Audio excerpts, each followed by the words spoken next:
Fala galera, tudo bom? Professor Bruno de Física, resolvendo mais uma questão do Enem de 2020. Uma questão que envolve conceitos de densidade. Galera, ele fazia um contexto, ele dava o contexto de uma moeda de cobre, 100% de cobre, ok? E outras réplicas que ele chamou de modelos A, B, C e D. Ele deu a densidade do cobre, deu a massa de cada modelo e perguntou para você se os modelos são de fato de cobre ou não. Professor, mas e aí, como é que eu vou saber se é de cobre ou não? Galera, primeiro de tudo, vamos conversar aqui que a densidade do cobre que ele deu foi 9 gramas por centímetro cúbico. Mas essa densidade equivale também a 9 gramas por ml, tudo bem? Então não há problema algum você usar nessa unidade, beleza? E o que a gente vai fazer? A gente vai tentar calcular o volume teórico e tentar calcular aqui o volume real. Volume real para ver se o que a gente fez na conta e o que de fato aconteceu no experimento, em que ele coloca a moeda dentro da proveta, se bate. Se bater, quer dizer que aquela moeda tem cobre 100%. Se não bater, é porque tem alguma outra coisa, algum outro elemento que não está presente aí. Beleza?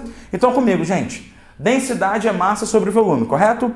Então a gente pode afirmar que o volume é igual a massa dividido pela densidade. Percebeu o que eu fiz? Troquei a densidade pelo volume, tudo bem? Ó, só inverti aqui. E aí vamos fazer a conta do volume teórico, o volume que essa moeda deveria ter para ser de cobre 100%. Então, galera, ó, para o modelo A, o volume de A seria a massa de 26 gramas, que ele fornece para a gente no texto, dividido pela densidade 9. Fazendo as contas, a gente tem que o volume teórico da moeda A é de 2,88 ml. Ou seja, se a moeda A for feita de cobre 100%, ela vai ter esse volume aqui. Para a moeda B, o volume de B fica assim, massa de 27 gramas dividido pela densidade que vale 9. 27 sobre 9, nós teríamos aí um volume igual a 3 ml, ok? Para a moeda C, volume C é igual a 10 gramas de massa dividido por 9. Então, o volume C fica 1,11 ml, ok? E para o volume D, para a moeda D, a gente tem, então, 36 gramas dividido por 9. Portanto, o volume D vai ser igual a 4 ml. Tudo bem? Então, galera, esses aqui, ó, esses resultados são os volumes se a moeda for cobre 100%. Mas aí, para verificar os volumes, qual foi o experimento que ele fez?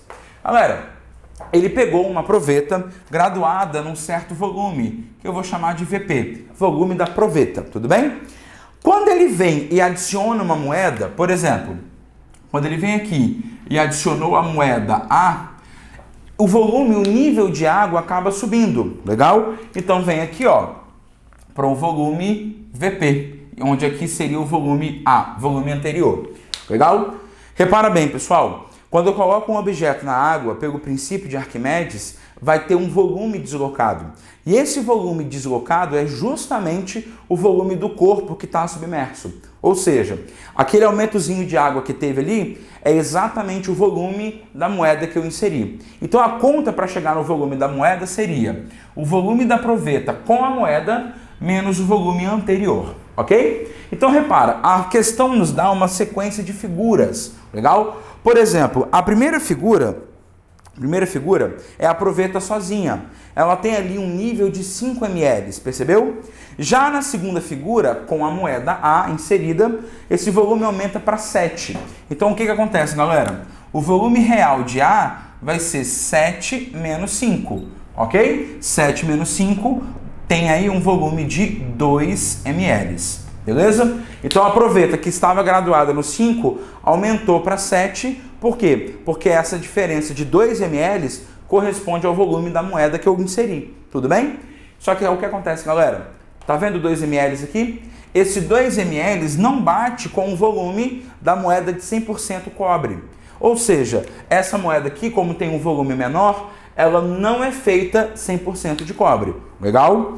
Ah, Bruno, entendi. Então tem que bater? Exatamente. O resultado real e teórico tem que ser coerente. Aí a gente vai para a segunda figura. Quando eu insiro a moeda B, o volume de água que estava em 7 aumenta até chegar em 10. Então, galera, de 7 para 10, esse aumento correspondeu ao quê? Ao volume da moeda B que foi inserido. Então, o volume da moeda B, o volume real, é igual a 10 menos 7. O volume da proveta menos o volume da figura anterior. Isso me dá um volume, então, de 3 ml. E olha a diferença. Aqui, ó, 3 ml, beleza?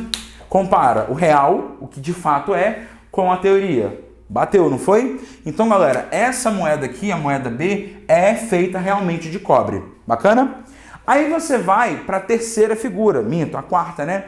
Ao inserir a moeda C, o nível de água aumenta para 12. Então, ó, volume da moeda C, 12 menos 10, vai me dar um volume aí, ó, de 2 ml. 2 ml não está batendo com o volume teórico. Então, essa moeda aqui, ó, não é 100% cobre.